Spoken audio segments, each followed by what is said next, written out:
All right, welcome to another Duly Noted podcast presented by Titan MRI and ABC Fine Wine and Spirits, our good friends who are our presenting sponsors, and we appreciate them so much.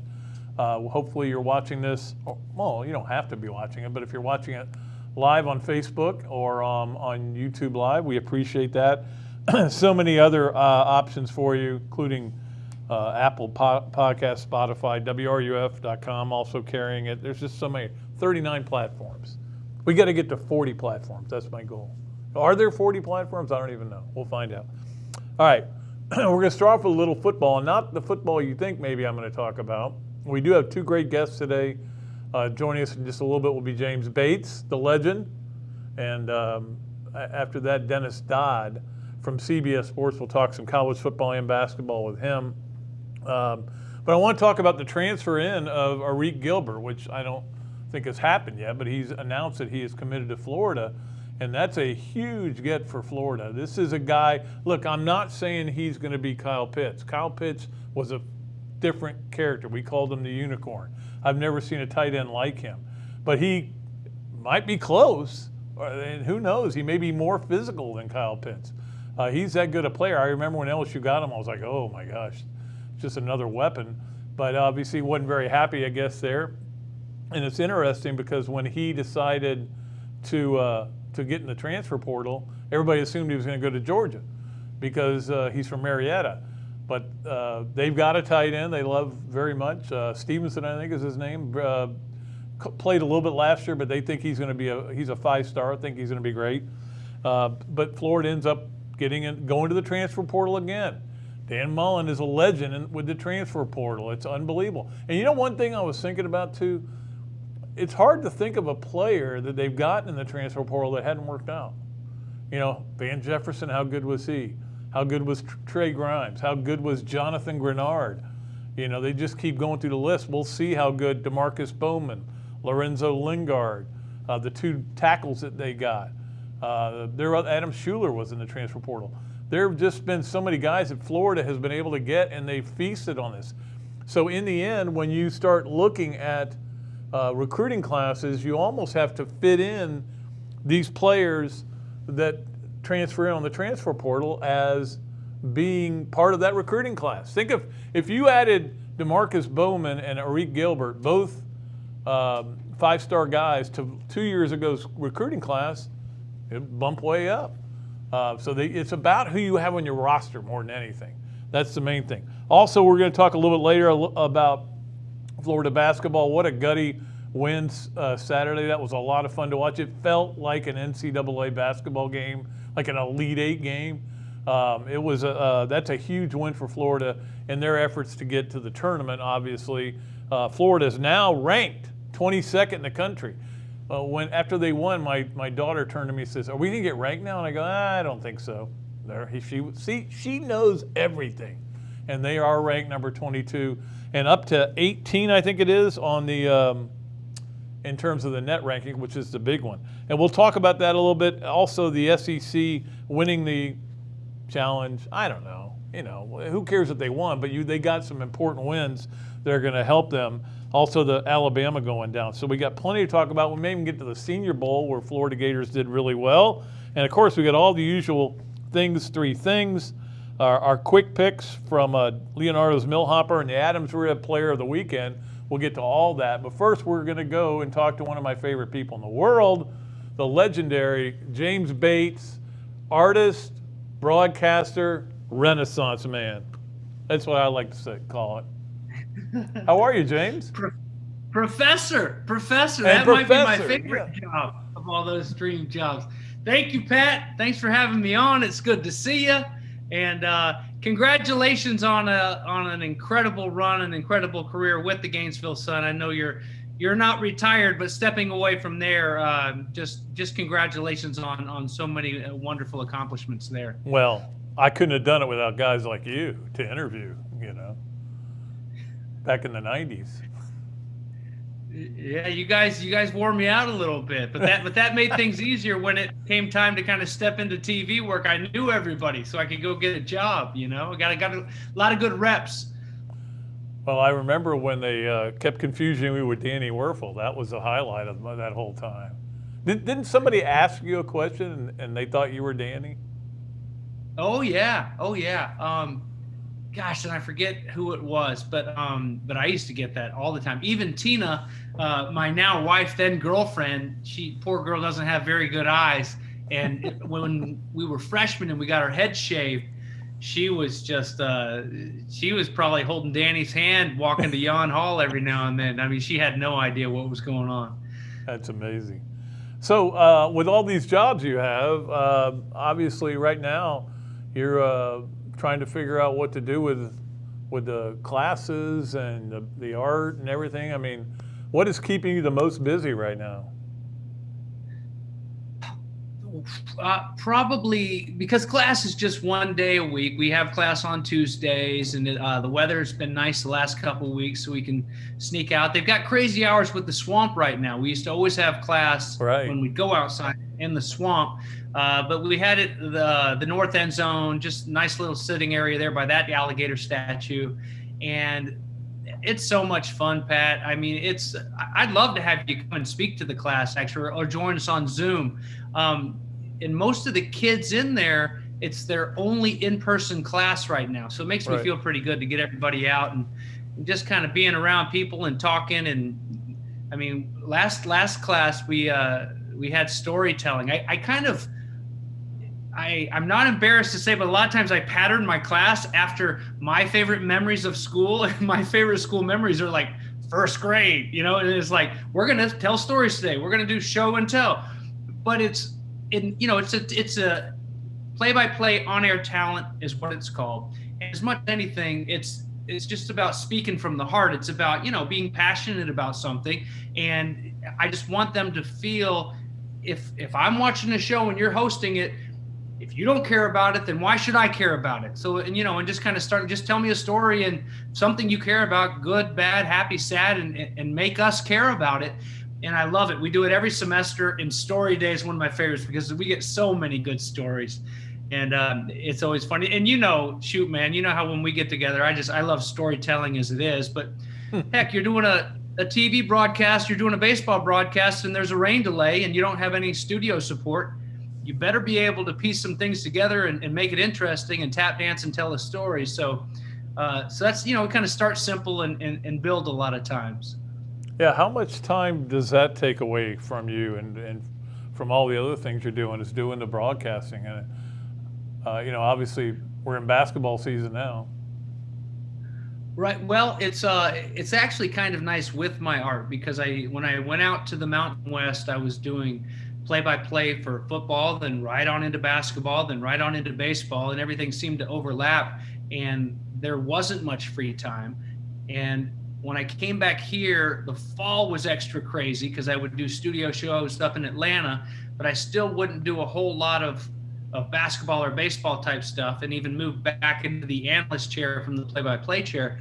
And now it's like a perfect situation because with my art, you know, once football season's over, I can slam on the brakes and just get up in my studio and just paint. And when you ask what's been taking the most of my time, it's been a lot of big commissions that I've had around Christmas time, especially. I just finished a big project that went over to Jacksonville. Mark Lowry at Jack's Refrigeration in this Vida de Louis tequila company. He commissioned, it was 12 feet wide by 8 feet tall. He had these old sections of the old O-Dome floor from 94 to 06. And he hung those on the wall. And then I did the cutouts of Lee Hump in the 04s for it. And I was really proud of that. I'm working on one right now that I'm going to deliver next week to Miami that is commemorating the time in 95 when Lawrence Wright hit Joey Kent so hard that he bit half of his tongue off. So that's a good. Can I show you? Can I show you that absolutely. Work in progress? Okay, Don't knock anything over. There's Lawrence. Yeah, I know. There's L-Dog right there. So that piece is going to go. They're wood cutouts. That's going to go on this piece. Let me see if I can get back far enough where you can see. There's Joey Kent, and it's going to have, you know, L-Dog's chant, if you ain't a gator, you're gator bait. But here's my favorite part of it. is Joey Kent's tongue, and then I've got it on a spring. So it's like it's an interactive art, but that's going to be great. So that's going down to Miami. I'm delivering that next week. Lawrence Wright didn't order that. He didn't commission that, did he? No. I haven't seen Lawrence in a while, man. I'd like to see him. Maybe I'll try to look him up when I'm going down there. He can come with me and help me deliver it. Yeah. Do you physically deliver all those? It depends. Sometimes I've had kids that have worked for me deliver up to Atlanta, or I'll have Jake, my son, will deliver them. And I do it to myself because I like painting big pieces, like this vase piece. I couldn't just pack it up and ship it. To ship small things to Atlanta, sometimes it's about $400. So I know. Sometimes you'll get someone that's kind of heading up that way. I've got a kid that was in my class a few semesters ago that's in law school up at Emory, and I've had him deliver a couple packages along the way. So just whatever works, whatever I can make happen. It is amazing that both Robbie and I have commissioned pieces up on our walls of our man caves. Robbie's wife got one that was hilarious. We know the whole backstory about that, but I'll tell you that story real quick for the people who are watching. We're sitting there waiting for practice to start when we could watch practice. Think about that. It's unbelievable. And Coach Spurrier came out, and Robbie said something like, "Coach, your offensive linemen are looking pretty good." And he goes, "Nah, they're fat like you and Robbie." Yeah, so that didn't go. But the one I've got is of the Heisman, and then you have to look, but under Tim Tebow's eye black, it says Pat Dooley. If he had played one game like that, think about that. I never would have gotten over myself. No, never, never. What would that scripture? What would that read if Pat Dooley chapter 2 verse 10? What would it be? What's your mantra? Play more golf. or drink more beer, something like that, something along those lines. Yeah. They tell you in the SEC it just means more, and I take it to heart. So I just do everything more. So what? I don't know if everybody knows the story about why you got into painting and why. And that's not even a great question. Here's a better question: are you surprised at all the way it has taken off? And the way so many people have come to you asking for specific things. And by the way, I take credit for the 04s because I'm the one who came up with that suggestion. Yeah, you are. You were on me for the longest time to do something on the 04s, and I've got to do something to. I know now how those UCLA, Ohio State guys felt, I guess, because those guys kicked my asses. I mean, I worked on them from August until the end of December. I mean, each of them was almost life size. They were all in relation height wise of where they belong, but oh gosh, it took a long, long time.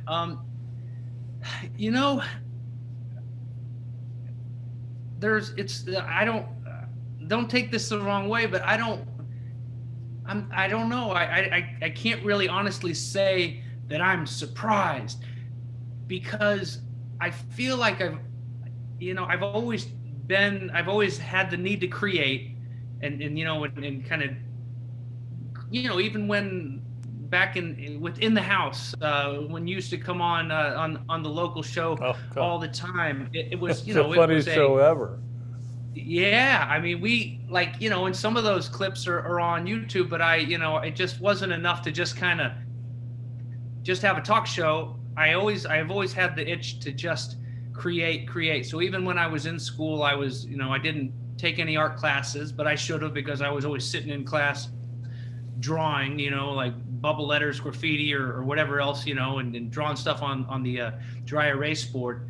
But it's kind of like I was talking about with my class, when you're passionate about something, it's just, I really enjoy I just enjoy just I just love painting, and I love painting about interesting stories and interesting people, and I love, design and colors. And so it's this big kind of mosh of, sometimes I do landscapes, and I think since I've never had formal art training, it kind of I don't feel guilty when I'm like, oh, you know what, I'm going to work on landscapes for the next couple of weeks, or I'm going to work with tin. I did an octopus around Christmas time for a guy out of tin, and a tarpon just recently. And so, but I just like the storytelling, it's kind of all like, I love it. And I never ever would get tired of just painting and creating. And I think people recognize that, and I appreciate it so much. It just, that blows me away. Just the fact that somebody would think, hey, you know what, for my wife's birthday, or for Christmas for my husband, or for my home, this would make them happier, this would make my house better, that I need a piece of your art. Again, it doesn't really surprise me, but I just appreciate it so much, and it just makes me so proud, because I'm pretty much self-taught, and just kind of just figure, trial and error, figure out a way to just make it happen. And it, it's kind of just leading with your heart, almost kind of like just like any other career, really, like your career. I mean, my goodness, it's, exactly what I'm talking about. It's just through a different lens almost. Yeah, the creative part of it, I agree with you. And that's the part I didn't necessarily want to retire from, is to have that blank canvas. In my case, it's a typewriter, or not a typewriter, but a computer. And so I go, okay, create. Not as good as you, though. Hey, does anybody ever, you painted something for them and they said, nah, that's not what I was looking for? We're good. Yeah, but only once, fortunately. And it was, I've done probably over the years, probably about 4 or 5 pretty big pieces of the swamp. Like I love painting the swamp. It really is one of my favorite places in the world. I mean, basically that's where Tina and I met. We met in the study center, which was in Yon Hall, and we grew up in Yon Hall together. And I mean, I just love everything about it. When I used to be out west, especially, and so far away from Gainesville, and I'd be doing a UNLV game that night, and I'd turn on the TV and Florida was playing Tennessee. I swear I could just smell it. I mean, just everything about it. The fact we can go in there and exercise, and I just love orange, and so all the orange in there. But like, there was I guess like the 3rd or 4th one that I did of the swamp, somebody commissioned me to do one, and as I was doing it, I was like, gosh, you know what? I didn't ask enough for this piece. This is it's taking me a while. It's even longer than I thought it would, and I love this piece. Dang it! I wish I would have asked a little bit more money for it. And when I sent the lady a picture of it, she said, we didn't think that it would be so whimsical, I think is the way what she didn't like about it or something. And so I said, oh, okay, all right. So I then came back out of it, put it on Instagram, and asked the price that I should have been asking for it, and it sold like 2 days later. So everybody won, I guess. We got a question on our text line. You can reach our text line with a question, 352-780-0720. And they want to know what you're broadcasting. Oh, no, don't do that.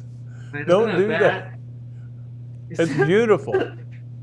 It should have little things coming behind it, because you can tell it's going in midair. Yeah, like the LA Express. Remember Steve Young's helmet? It had the zooms. Anyway, the question is, I'm sorry. Somebody wants to know what you're broadcasting these days, and you probably won't do anything till the spring, right?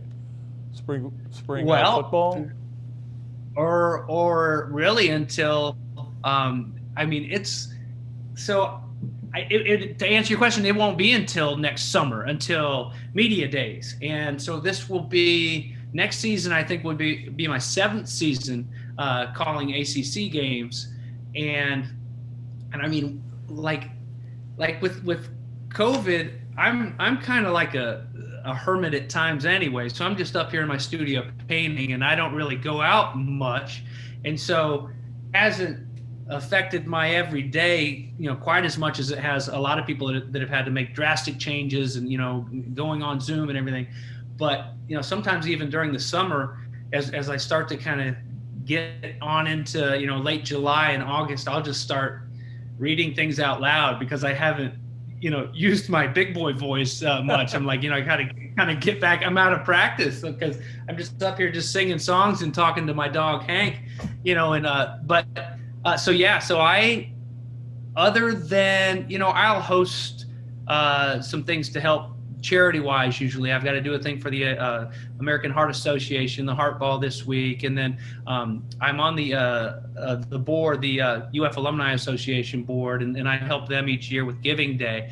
But from a broadcast standpoint, I don't have an agent, and I don't really hunt because I can't email and call and everything when I'm in here painting. And so this is what I do. This is what I do really most of the year now. So I feel very fortunate to be able to still call games though, because I love going out and just being a part of any of those games, guys going out, buckling it up and living out a dream. Your dad was a coach, your brother was a coach. Why didn't you get into coaching at all? I don't want to say was a coach, is a coach. Yeah, I just never really was a student of the game. I was see ball, get ball, ooh, tackle, and I never, even as an analyst, I don't see the field like a former quarterback would. I usually emphasize and appreciate individual performances, snap to snap, more so than, I can't see the forest because all the trees are getting in the way type of thing. I've never seen football like they do. And I don't know, I feel like I would have been a good position coach maybe, or a good high school coach, but I'm just, my dad was a defensive coordinator, my brother was an offensive coordinator, and you truly have to see the field like that, and you truly have to be a student of the game. And that just you could ask Coach Collins, it just wasn't really me. I just didn't see it. I could only see it through my little my box. I got two questions for you before I let you go. One, you saw Florida play defense this year, and it was historically bad, and statistically. And when you were able to watch them, what do you think the reason? I mean, a lot of people blame it on COVID. They say you couldn't hit in the spring and all, and we saw a lot of people score a lot of points. But what do you think the problem was? I think it had a lot to do with COVID. I think that even the games that I would call, I noticed it from teams that, gosh, this isn't the way this defense usually plays. And being in the ACC for a while, I was around Todd Grantham a lot at Louisville, and I'm a Todd Grantham fan. He reminds me a lot when everything's equal. It's just he's aggressive. He reminds me of the style and getting after it like my dad was and like my dad coached, and it just. But I blame it on guys not taking guys to the ground in practice on Tuesdays and Wednesdays like we used to always do. And I know that that's even been kind of phased out a little bit. I know they don't hit quite as much, and I understand that. But I just got a sense that there were so many guys that they knew that each coach knew he was going to lose each week. So we can't even come close to hurting our own guys because we won't have them on Saturday. We already know we're going to lose a handful on Saturday, and so we've got to keep everybody healthy. We've, the way that they are able to get together, the few practices, usually when they are doing a lot of that hitting. I think one of the hardest things in sports, you hear about hitting a baseball or the best athletes or basketball players or defensive backs or whatever. But to tackle somebody in open field, like a Percy Harvin type, has got to be one of the toughest things to do, especially when you can't rep it. And especially when those offensive players, they can go run their routes all summer and they can go practice and, and work on their speed, work on their quickness. But you've got to be able to get reps. And I've always been made fun of for a couple things of during broadcasts. I've always preached, hey, if we're trying to save time here, why don't we just get like a laser pointer thing for first, the chains are so antiquated, the chain gang is just like, you get a couple great uncles that, they want to get them a free ticket and get out there and stand on the sideline in their tight white pants. But if you want to save time, there's your laser. It's not a first down. And if you want to build the drama, do like a laser light show and then bring it down and, and do that.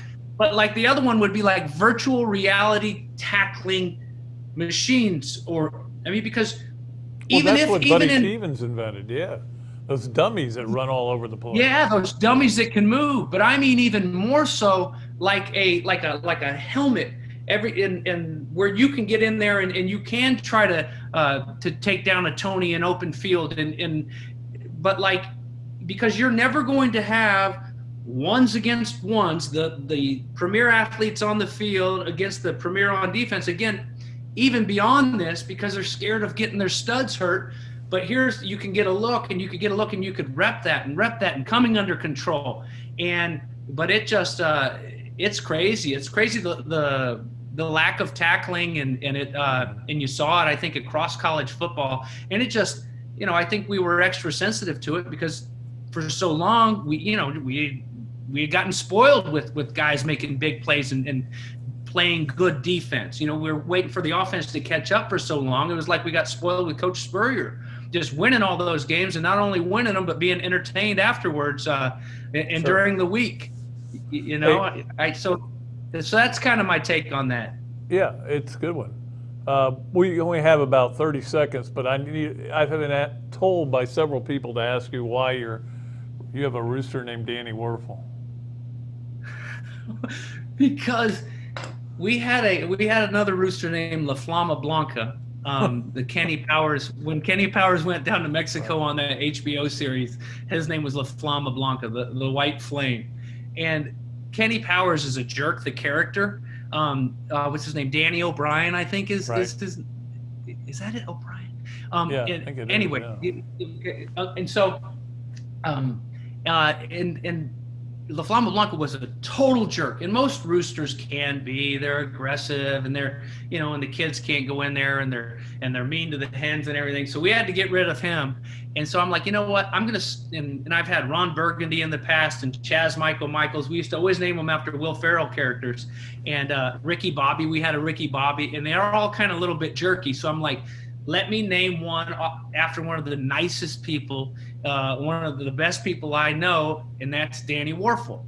And so now we've got Danny Werfel. He wakes up a little early, and so many times I'm like in bed, I'm like, shut up, Danny Werfel, and I fear that we might have to eat Danny Werfel sometime soon if he doesn't keep waking up early. But stay tuned for that. I will let you know if we eat Danny Werfel.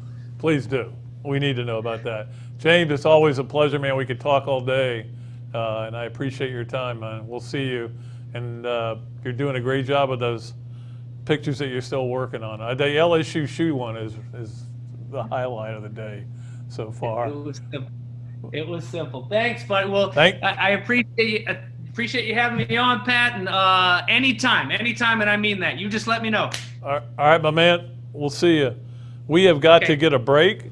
And we'll do that, and then we'll go right to Dennis Dodd from CBS Sports will come on. And then after that, Three Things, presented by Trey Tecker. We got the Leonardo's Millhopper Quick Picks, the Adams Rib Player of the Weekend. We got all kinds of stuff coming up. But right now we'll take a break and bring on Dennis Dodd from CBS Sportsline. We appreciate him joining us as well. Be right back on Another Duly Noted Podcast. Thanks so much to our title sponsors, ABC Fine Wine and Spirits and Titan MRI, and to our pick sponsor, Leonardo's of Millhopper. You can find us live on Facebook and YouTube, or listen at your leisure on Apple Podcasts, Spotify, and Google Podcasts, or wherever you find all your favorite podcasts. I'm excited to continue this podcast and to have your company on board as a sponsor. If you're interested in being part of the show, email me at patrickdooley54@gmail.com or give me a call, 352-317-3444. Titan MRI, North Central Florida's premier independent diagnostic testing MRI facility. At Titan MRI, we're focused on you, the patient, having a great customer experience. Our MRI equipment is modern and 75% quieter than any unit in its class. And our MRI unit has one of the largest openings of any of the newer high-strength MRI units, which allows comfortable scanning for potential claustrophobic and larger patients. At Titan MRI, we look forward to serving you. All right, welcome back to Another Duly Noted Podcast. Appreciate everybody for tuning in, whether you're watching or listening. And it's a great pleasure to bring on a good friend of mine, Dennis Dodd from CBS Sports, who does a great job covering college sports there. And it just feels like, Dennis, that they won't let you sleep. I mean, there's something coming up almost on a daily basis, whether it was the Tennessee thing, and we're talking about the name, image, and likeness every day, the transfer portal. Florida gets a huge player in that. They're keeping you busy, aren't they? Yeah, in the age of COVID, it never ends. It seemed like there wasn't an off season because we all had to find out, when every conference was playing, what the testing procedures were, if they were playing, and then that never stopped. The games were almost a welcome relief. At least you can concentrate on football. But you look, in normal times, it's much the same thing. It's a year-round sport. You got, after the championship game, you've got recruiting, and then you've got spring practice, and then you've got spring meetings, and then maybe in June when most of the coaches go on vacation, like we're off, and then it starts right back up, Pat, as you know, in July with the media days. So, it's year round. What do you think the chances are we're going to have in-person media days in July? Yeah, I don't know. I saw the SEC last week, said they're going to change from Nashville back to Hoover. And I said, well, I would settle for anywhere right now. Yeah. And I'd settle for 2 eggs, Florida. Yeah. Have them in Starkville. I don't care. I don't know. I don't know about that. I mean, at some point, whoever's hosting these things, I'm talking about conventions, theater, ball games, everything, is going to have to take into account who has the vaccine. And if not everybody's inoculated, do you want to still have that event? And I'm just spitballing here. I don't know, but in July, hopefully we'll all have it, and we can have a regular media days. I need to meet outside people again, Pat. I'm getting lonely. I understand. It is different, and it has been different. I remember being at the SEC basketball tournament in March, and they covered the first game. Just taking notes and everything. Wrote a little short thing about it, and then I was told that Commissioner Sankey was having a press conference. That was it for me in basketball. I didn't see another live sporting event until this, really late September. So it's the whole thing's been weird, but I think some of us have adapted, and we're hanging in there. But one story that has gotten interest around here over the weekend is Arik Gilbert declaring for Florida as a transfer portal guy, and the magic that Dan Mullen doesn't quite seem to have with recruiting, but has with this transfer portal. And I don't know that there's anything wrong with it. I mean, if you get good players into your program, it's great.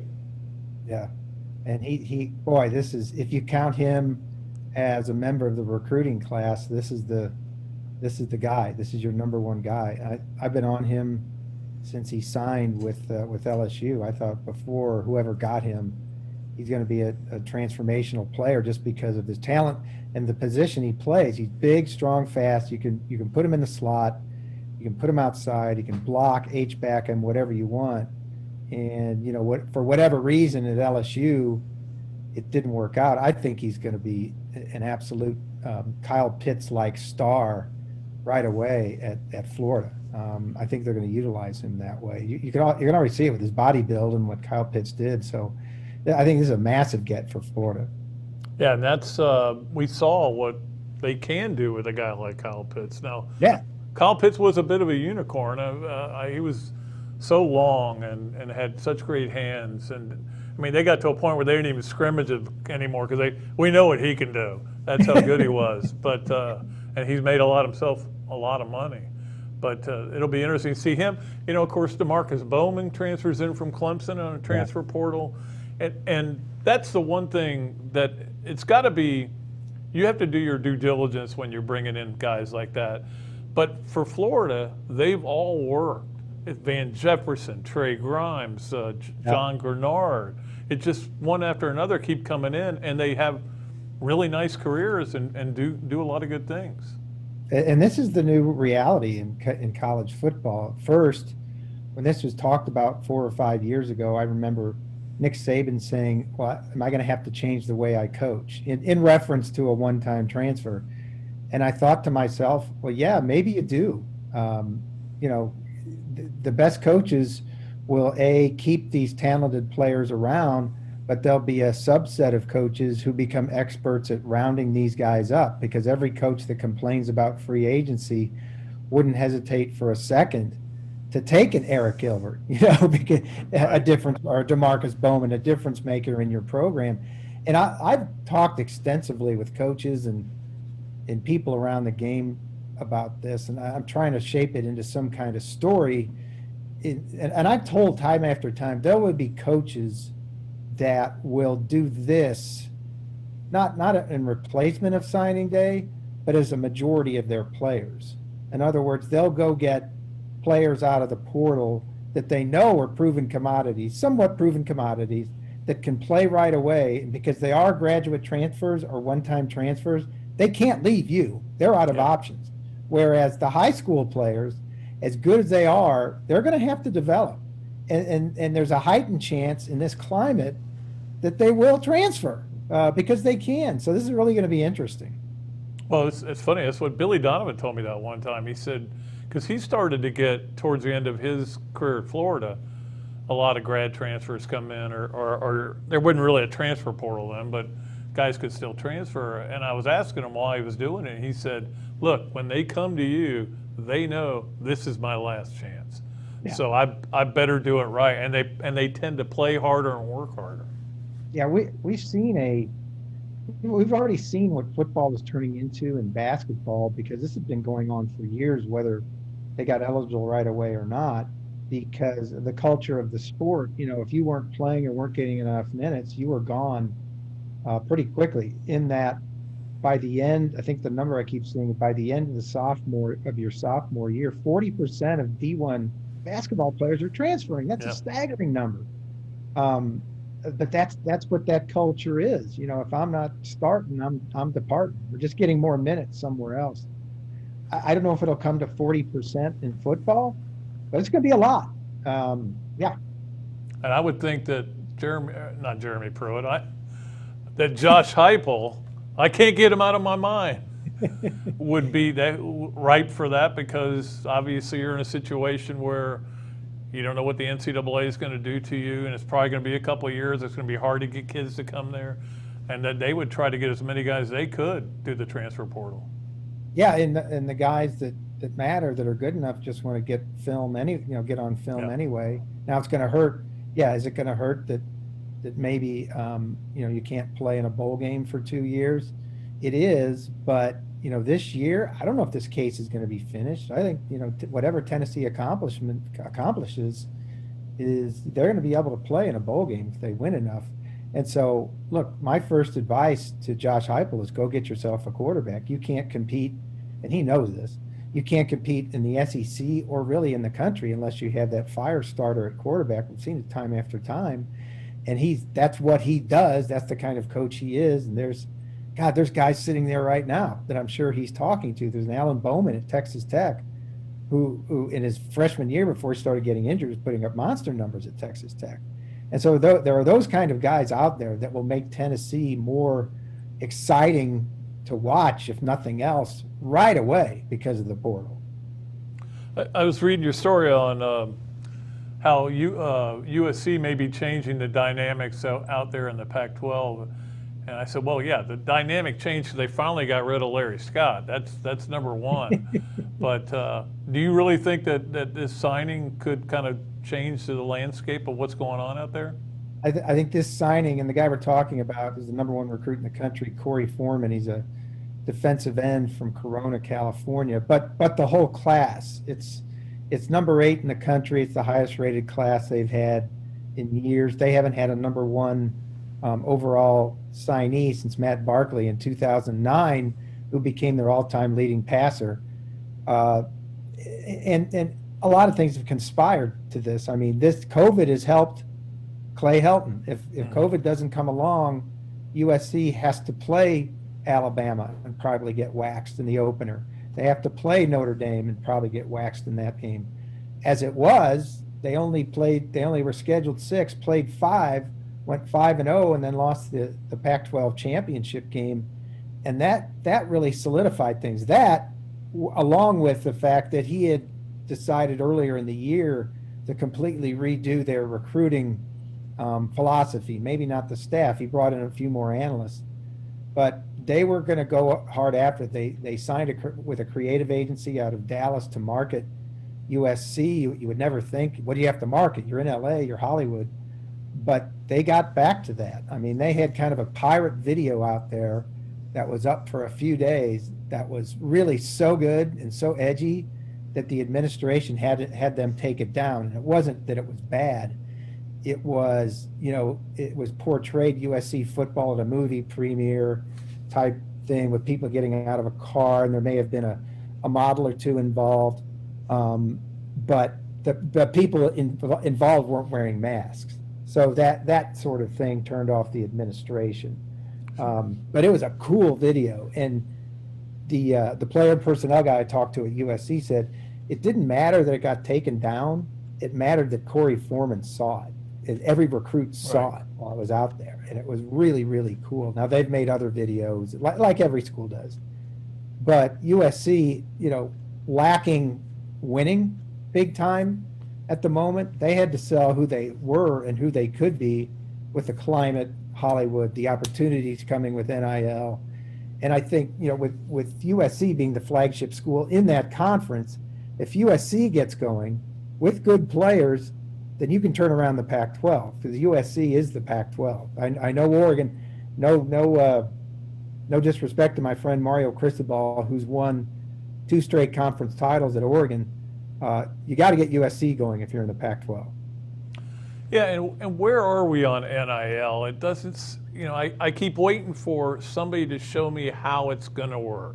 How are you going to pay all the athletes at this school? Are you going to rate it based on what position you play or what? Nobody's giving me an answer. And I saw where Florida just hired somebody that'll basically run their NIL operation for them, which I was like, wait a minute, we don't even have an NIL yet. Yeah, it's coming. The short answer is it's coming. It'll be in place for the next academic school year by August 1st. But when you dig down, the NCAA delayed considering it in January during its convention because of a Supreme Court case. The Supreme Court agreed to hear an appeal from the conferences and the NCAA on this Alston case, which seeks to remove all restrictions on compensation. So that is going to be the first Supreme Court case heard by the court since 1984, the famous Georgia-Oklahoma versus the NCAA that removed restrictions on televising football. Thank God. They've got to wait. They've got to wait until that's decided, probably in June, before they move forward. But Pat, this, the Florida NIL law takes effect July 1st.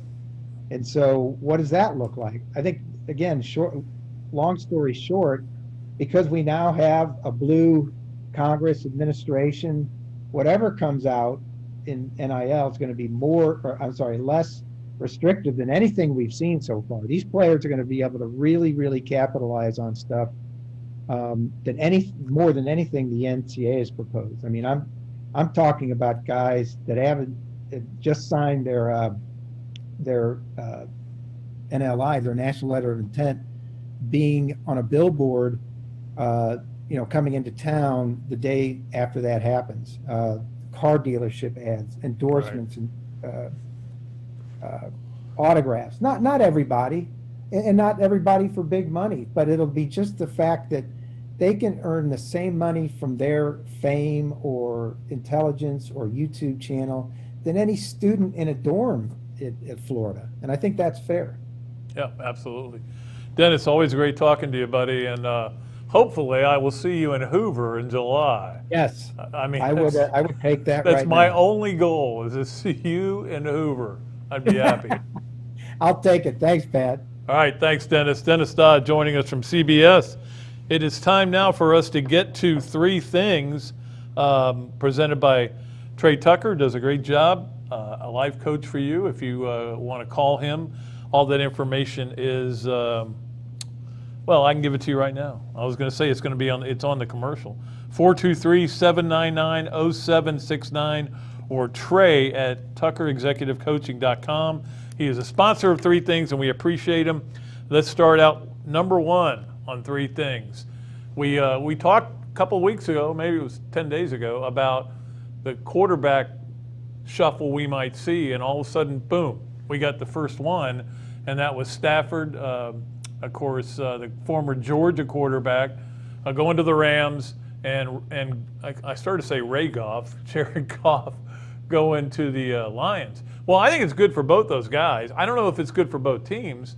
It's going to be really interesting, because if Matthew Stafford is as good as everybody thinks he is, as talented as everybody thinks he is, and they put him around better players and maybe a better coach, I don't think there's not much doubt about that, he could go off. He could be this year's Tom Brady, but he won't be Tom Brady. Jared Goff going to Detroit, I just go, it may not work out so good. Although they did get a couple of draft picks for it. But this may be the last one of these we see, but we got to see what happens going forward, because it's going to be really interesting. Number two, I mentioned earlier Florida's gritty win over West Virginia. So huge in terms of the way the Gators are now perceived. I mentioned earlier they're up to number 22 in the rankings. They're up to 18 in the net. The SEC has gotten top heavy all of a sudden, where five of their top five teams are in the top 34, I think it is. But then you got to go way down to get to the next one. Somebody's got to make a run to be able to get in. They may only get 5 teams in, but it was important that they won this challenge 5-4. Yeah, it's not that big a deal for school pride or SEC pride. Nobody's walking around going, "Hey, we won the Big 12 SEC challenge! Wow!" No, you only care what your team did, and you only care whether they were able to win and get a win. And Florida certainly was the team that really, I think, benefited more than anybody. I've talked to a couple of guys about that. They're just raving about how Florida benefited from this. Certainly some other teams, had Oklahoma being one of them by beating Alabama. We also saw the fear about getting too much in love with Alabama. If they have a day when they're not making shots, it's not going to be good. And that's the thing. I mean, it's always about putting the ball in the basket. That's how you win games. You put the ball in the basket. And when you do that, you tend to win games. Florida, that's what Florida did. Florida actually was even on rebounds and had more turnovers. And Trey Mann only scored 9 points, but other guys put the ball in the basket. And you got to be able to do that. And sometimes if you're relying on the threes, it doesn't always work out for you. They extend the defense, and we'll see. That's why Alabama scares me in the NCAA tournament. Finally, number 3, Becky Burleigh announced over the weekend she is retiring after the end of their spring season, split season.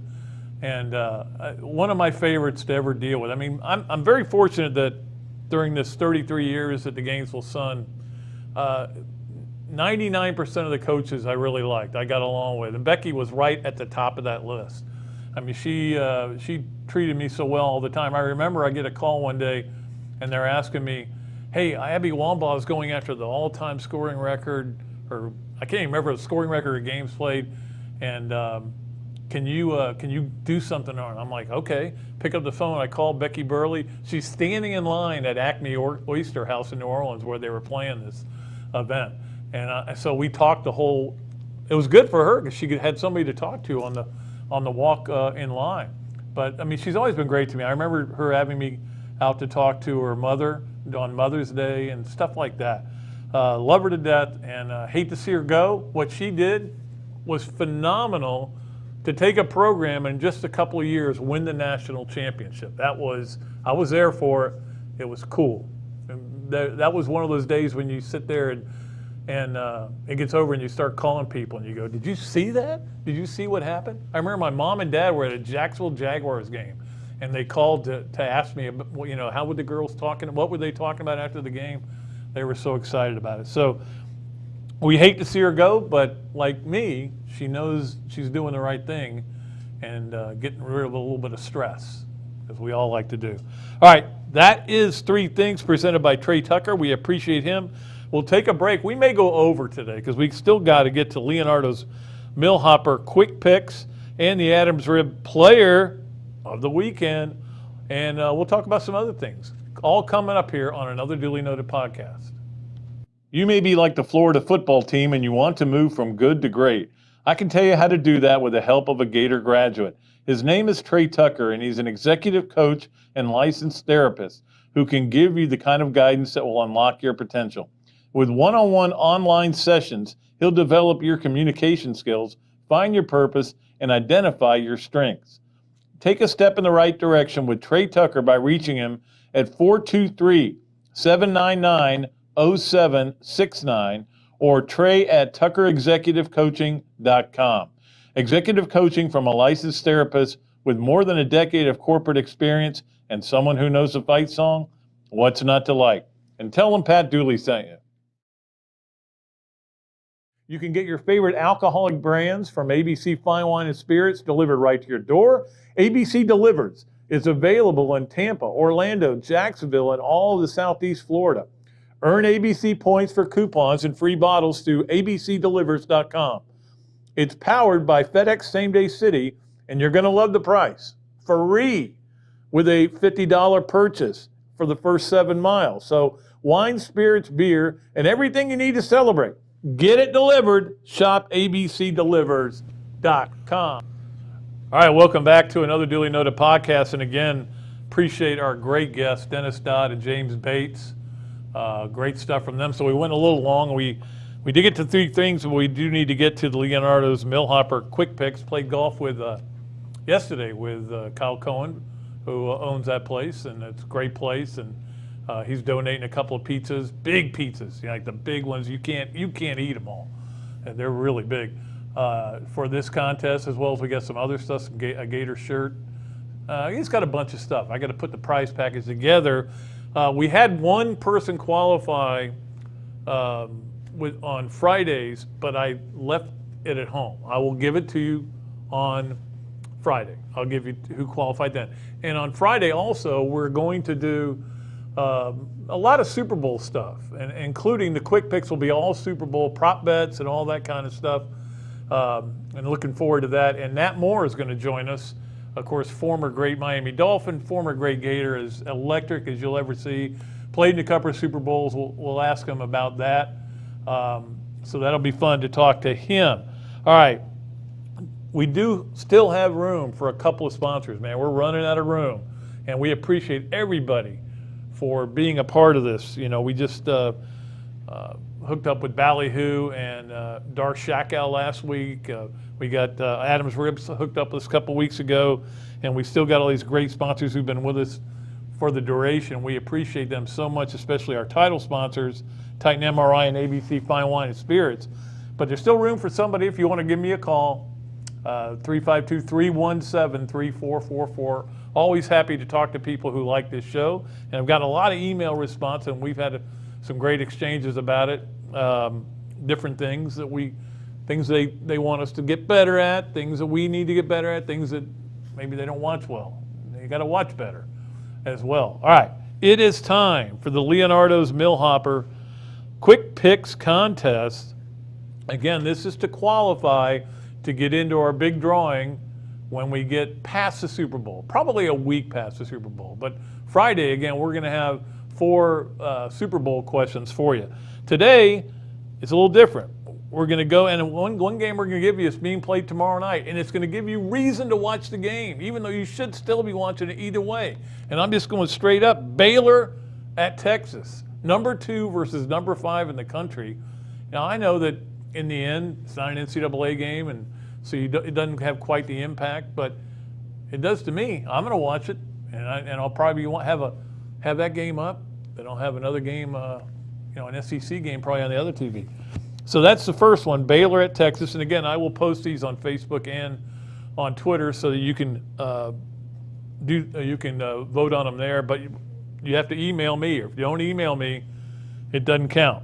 All right, Wednesday night, LSU at Alabama. I'm really curious to see how both these teams bounce back. LSU blew it. They could have given the SEC could have won 6-3 if LSU plays just decent down the stretch. Instead, they blow a big lead in the end and lose their game.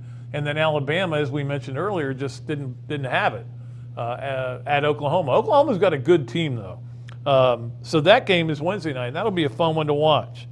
All right, so the Florida's leading scorer will be another one of our questions that we have for you.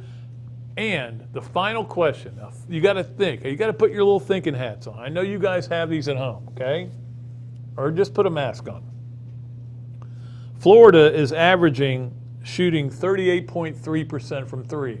That is the best total in the SEC. Well done, boys.